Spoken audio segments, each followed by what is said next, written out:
What if you're forced to leave Australia? G'day, it's Jump Bunny. Hope you're all well. In these dark times, it gets a bloke thinking about the future, and that's part of being old as well, isn't it? You think about the future too much, and you've got less of it left. You don't have too much future left. Young people don't think about the future, and they've got all their whole lives in front of them. And then when you're older, you worry about the future, and you don't have too much left.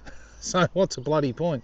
Anyway, apparently there's about 1.2 million Aussies living overseas currently. People who are Australian citizens, right? And they go overseas for all sorts of reasons, right? A lot of them go work in Dubai, United Arab Emirates, for zero tax. But the taxation department gets you anyway, because you're taxed on your global foreign income if you're an Australian tax resident. So, don't know how that works. I've got a mate. He is from the beautiful state of Queensland. He had as an apartment in Sydney, which owes him nothing, and he moved to London like, 15 plus years ago. Got married over there, has got kids over there, has a house over there. And I was talking with him last year. I said, why don't you sell it, mate? They want they're coming after him. He reckons he'll lose the whole lot, so he just leaves it there ticking over.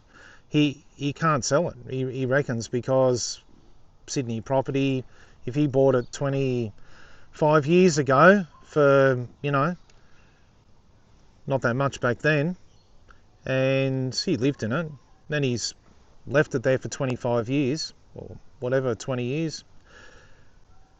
Basically he's going to cop all of that in capital gains tax. And what's little known fact about capital gains tax is it's actually taxed at your marginal rate. They add it like income. It's not like depreciation on an asset or something like that. If you make a $2 million profit, you're going to pay 47 cents in the dollar, which is near enough to $1 million bucks. So that sucks badly.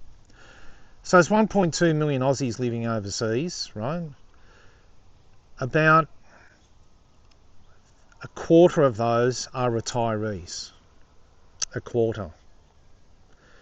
And while the young folks have gone to, New York, London, UAE, Singapore, to earn bigger bucks and pay less tax, hopefully, the retirees aren't going there. It's too bloody expensive, right? They're going to, you guessed it, Thailand, Malaysia, Indonesia / Bali, right? Cambodia. There was a guy in the comments, good on him, he said, I'm 70 and I've left Australia and I've gone to Cambodia. So, good on him, What's not known, and I think this trend is starting to happen. So I've got a mate, and he, due to divorce, let's just park it there, due to divorce, he's in his early 60s and he's renting. He's got a bit of super, a good whack of super, hopefully, but he doesn't live in his own home. He lives in somebody else's home, right? And he pays rent. So early 60s, he'll be able to keep working for a while, for as long as he wants, or as long as he is allowed to. However, no home, right? No family home. He had one and he lost it in divorce, right? And divorce rates in Australia are quite high. So what's going to happen is that the age pension at 67 is absolutely inadequate because it's a safety net and it assumes you own your own home. And you get, as a couple, about $44,000 a year tax-free. As a single person, you get about 30 grand a year tax-free. If you're paying $500-600 a week, that's all your pension gone in rent. What do?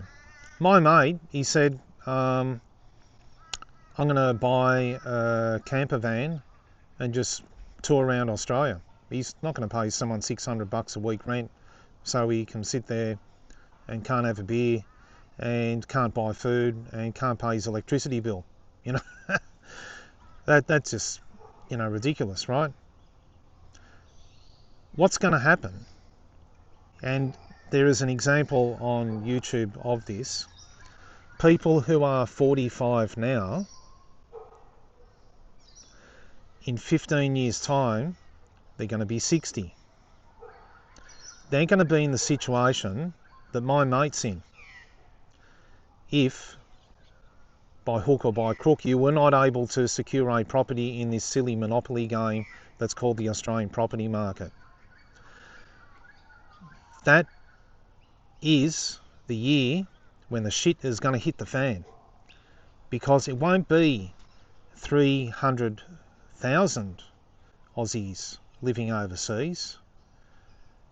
What choice do you got? You're going to get a camper van and live in the bush. Where's your medical services? Where's where's things that you need? You know, might be a good idea. Heaps of grey nomads do that, but the grey nomads have their home. If you've just got your caravan and your 4B, that's, you know, not a good situation, is it? You lived in a house your whole life and then you're forced into a caravan. Heaps of people are forced into that now, and tents. So one of my commentators, he said, I live in Sydney, it cost me $2,170 to live in a tent in Sydney, because he can't afford $500 for a mouldy shoebox. It's already happening, right? But the year it's going to hit the fan is 2040. Now, is it fair and reasonable, if you've worked your whole life in this country paying taxes, that when you're at your most vulnerable, when you're unable to work and you're getting a bit crook because you're getting old, is it reasonable that you're forced to leave this country when you've contributed all the taxes to this country over many, many decades? I don't believe so. So this is a real problem, and you know, the government's la-di-da-di intergenerational equity, that's what it's called.